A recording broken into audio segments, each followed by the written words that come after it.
The gardens of New Eden Colony stretched endlessly under the purple sky of Kepler 186f, carefully cultivated rows of Earth crops adapting to alien soil. Commander Diana Reeves stood at the observation deck, her weathered face reflecting in the reinforced glass as she watched her daughter Lily tend to the hydroponic systems below. At 12, Lily had already shown an aptitude for xenobotany that surpassed many of the adult scientists. "Mom, look!" Lily's voice crackled through the comm system. "The modified wheat is taking to the mineral supplements perfectly." Diana smiled, though her eyes remained alert, scanning the horizon. 15 years of military service had ingrained certain habits. "That's wonderful, sweetheart. Just remember to log all your observations." The first warning came not from their advanced detection systems, but from the plants themselves. Sections of wheat began wilting rapidly, creating expanding circles of decay. Diana's combat instincts flared. "Lily, get inside now." The sky darkened as massive ships emerged from hyperspace, their obsidian hulls absorbing light. The Vrikar, an advanced alien civilization, had discovered humanity's farthest colony. Their message was simple: submit or perish. Diana rushed to the surface level, her heart pounding. Other colonists were already running for the shelters. "Lily," she called over the comm. No response. The connection was dead. The first plasma bombardment hit the agricultural domes, shattering them like glass. Diana sprinted through the chaos, her lungs burning as she breathed in the acrid smoke. She found Lily still at her workstation, frantically trying to save her research data. "We have to go." Diana grabbed her daughter's arm, but Lily pulled back. "Just one more minute. This could help us understand their weapons." The second blast came without warning. Diana felt herself thrown backward, her world dissolving into light and heat. When her vision cleared, the hydroponic section was gone. Where Lily had stood was nothing but scorched earth. The Vrikar's attack lasted less than an hour. When it was over, half the colony lay in ruins, and Diana's world had ended. She stood in the command center as their ships departed, leaving behind an ultimatum: Earth had 1 month to surrender its colonies. Humanity's response was swift but measured. The Security Council appointed Diana to lead a special operations team, knowing her intimate knowledge of the enemy and personal stake would drive her. But they didn't understand, this wasn't about revenge. It was about ensuring no other parent would ever feel this hollow ache. In her quarters that night, Diana held Lily's last research log, its edges singed. Her daughter's final notes showed how the wheat had detected changes in soil composition caused by cloaked Vrikar scout ships. Even in death, Lily had given them an advantage. "Your work won't be wasted," Diana whispered, tucking the tablet away. She pulled up the personnel files of potential team members, her face illuminated by the blue glow of holographic displays.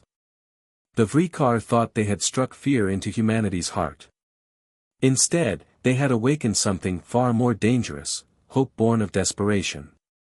As she reviewed candidate profiles, Diana's mind drifted to the message intercepted from Vrikar communications: humans are primitive, emotional creatures. This makes them weak.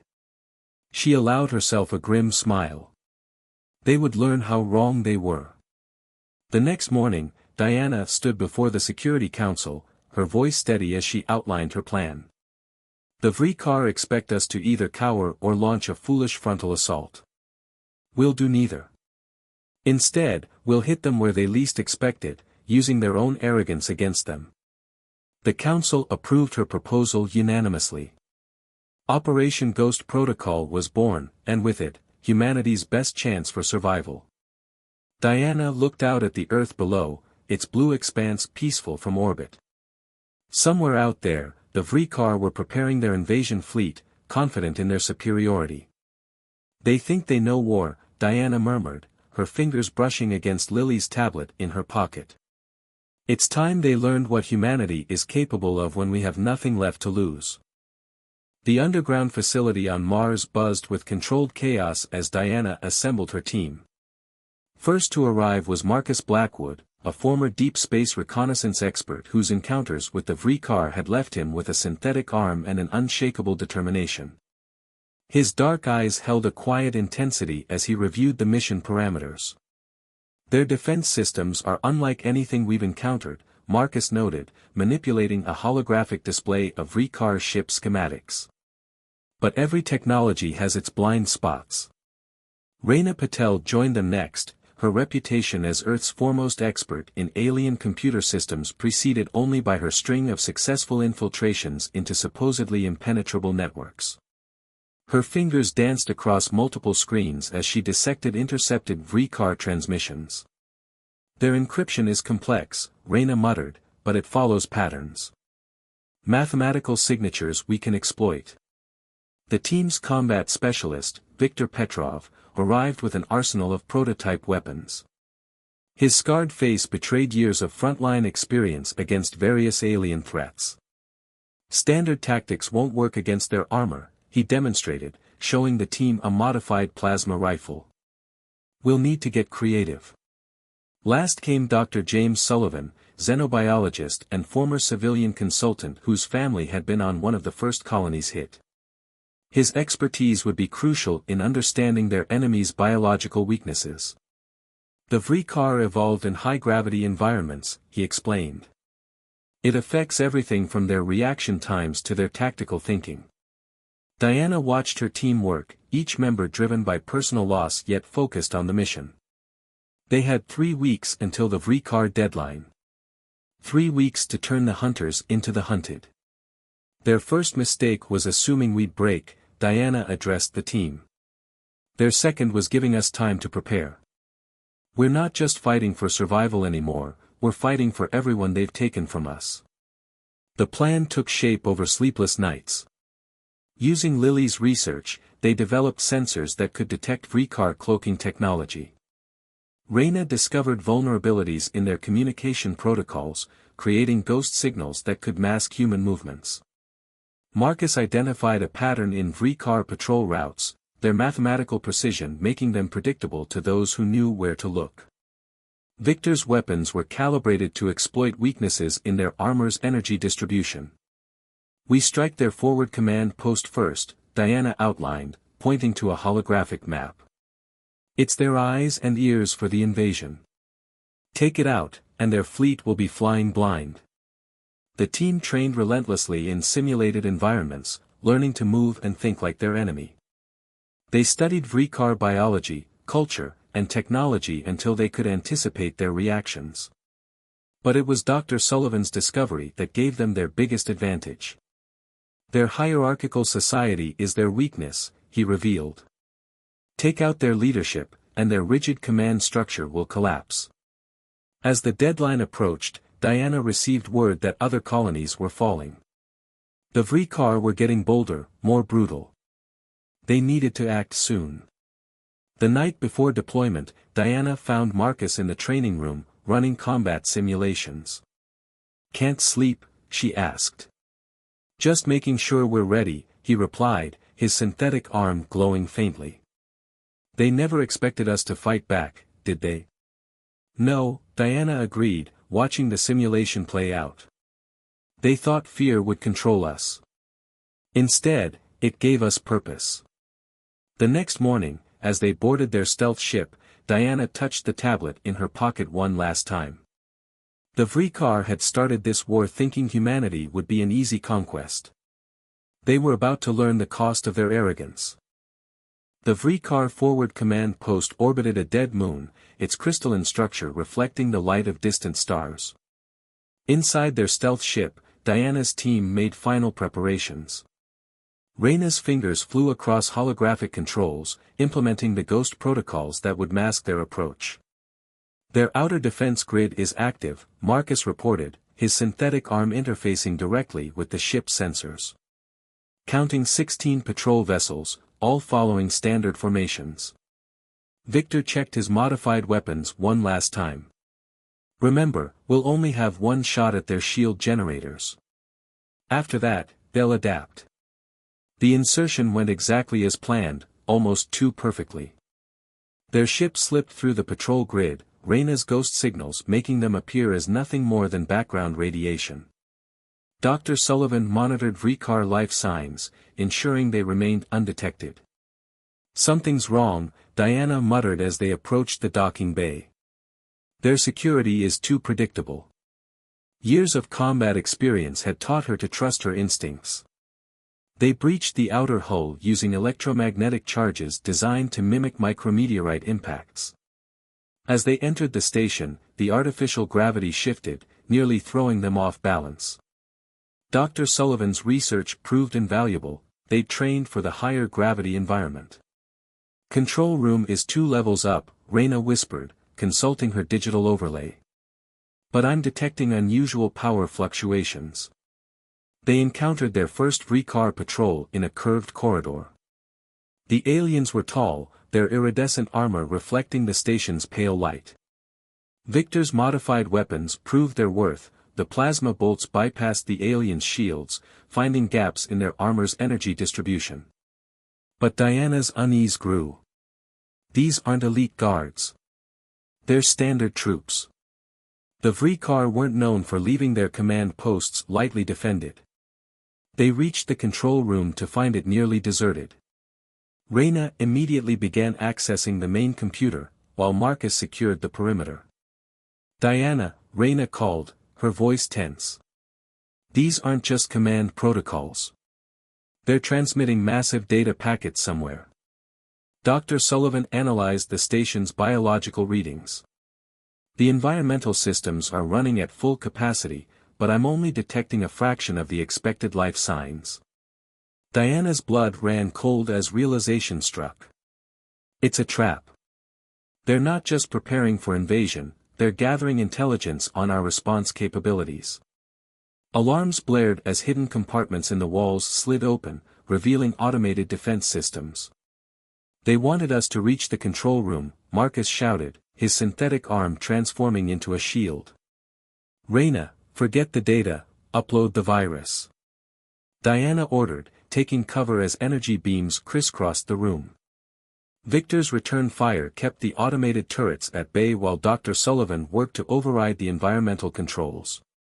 "Virus uploaded," Reyna confirmed. "But Diana, they've been tracking all our colony's defense capabilities. They know exactly where to hit us."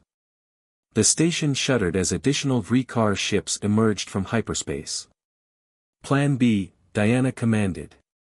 "Sullivan, initiate emergency protocols. Victor, set the charges." They fought their way back to their ship, the station's corridors now swarming with Vrekar troops. Marcus's combat expertise and Victor's weapons gave them a fighting chance, but they were severely outnumbered. "Ships prepped for emergency launch," Reyna reported as they reached the docking bay. "But they've locked down the gravitational fields." Diana pulled out Lily's tablet, its sensor data now more valuable than ever. "Sullivan, recalibrate their gravity generators. Let's show them how humans adapt." The sudden shift from high to zero gravity threw the Vrekar into chaos. Their evolutionary adaptation to high gravity became their weakness as they struggled to maneuver in weightless conditions. As their ship broke free from the station, Diana watched multiple explosions bloom across its crystalline surface. The virus would spread through the Vrekar network, corrupting their command protocols. But the cost of this intelligence would be high. "They'll accelerate their invasion plans now," Marcus said grimly as they entered hyperspace. "We've shown our hand." Diana nodded, her mind already racing ahead to their next move. "No, we've shown them exactly what we wanted them to see.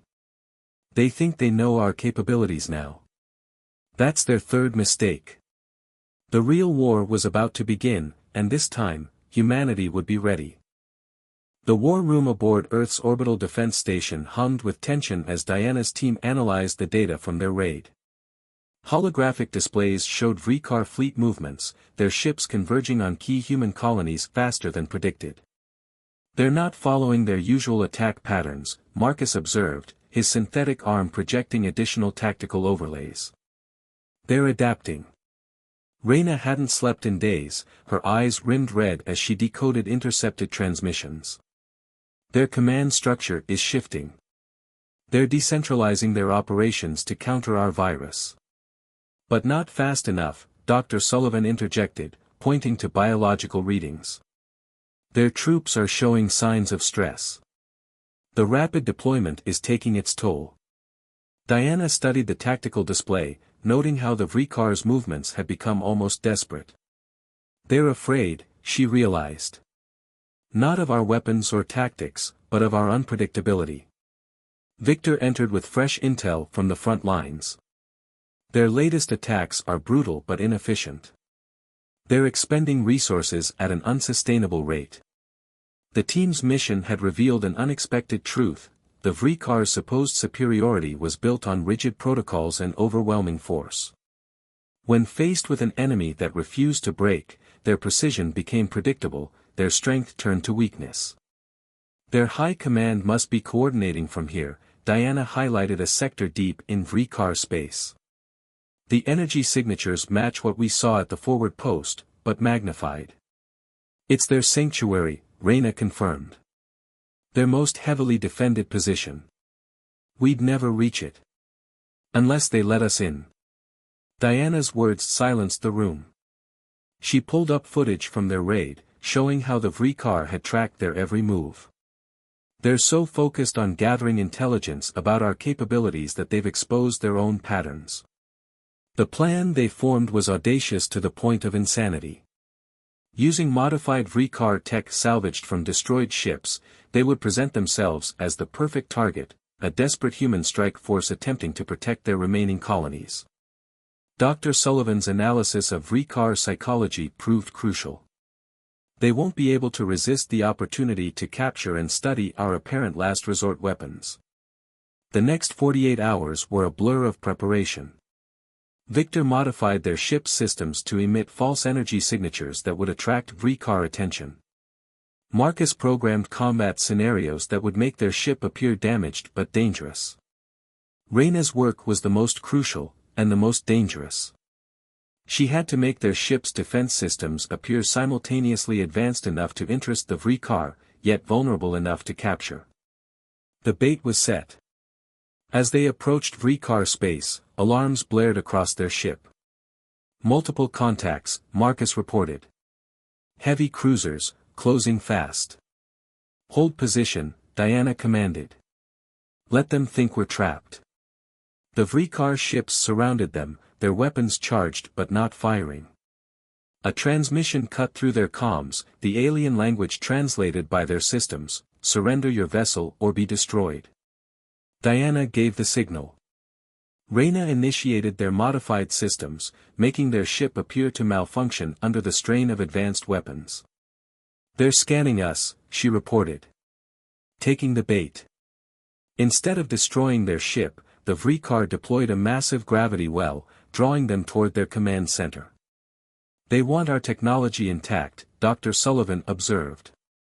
Their curiosity overrides their caution. As their ship was pulled into a massive docking bay, Diana touched Lily's tablet one last time. Everyone ready? Her team nodded, their faces grim but determined. They had penetrated the heart of Vrikar territory, but the real battle was just beginning. The aliens thought they were capturing a prize, instead, they were welcoming their own destruction. The docking bay doors closed behind them with an ominous finality. Inside their ship, Diana's team made final preparations, each knowing that the next few hours would determine not just their fate, but the survival of their species. Remember, Diana said softly, we're not here for revenge. We're here to end this war. But as she checked her weapons, she couldn't help but think of Lily, and all the others lost to Vrikar aggression. Sometimes, justice and vengeance walked the same path. Inside the Vrikar command center, Diana's team moved with practiced precision. The aliens had taken their ship's apparent surrender exactly as planned, their arrogance blinding them to the threat within. Central control is 3 levels up, Reyna whispered, monitoring their position through hacked security feeds. Heavy security presence. Marcus's synthetic arm detected unusual energy signatures. They're gathering their high command. Our arrival has sparked something. They encountered the first real resistance in a curved corridor. Victor's weapons proved devastatingly effective in the confined space, but the Vrikar fought with desperate intensity. They had realized too late the true nature of their prisoners. They're sealing emergency bulkheads, Dr. Sullivan reported, analyzing environmental readings. Trying to trap us. Diana accessed her tactical display. Reyna, execute Protocol Omega. Let's show them what humanity's last resort really looks like. Throughout the command center, systems began failing in cascading waves. Reyna's virus, hidden within their ship's captured databases, spread through the Vrikar network like wildfire.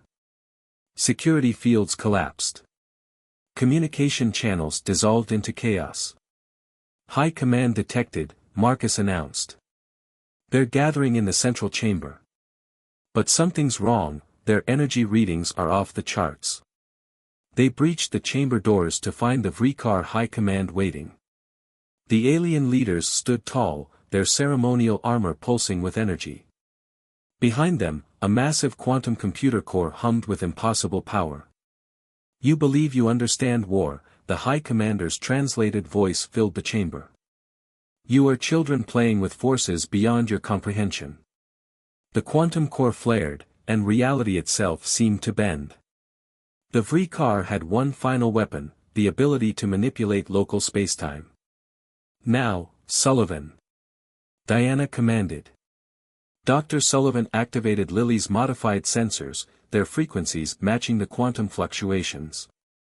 The Vrikar's greatest weapon became their undoing as the core's energy turned inward, creating a cascade of quantum instabilities.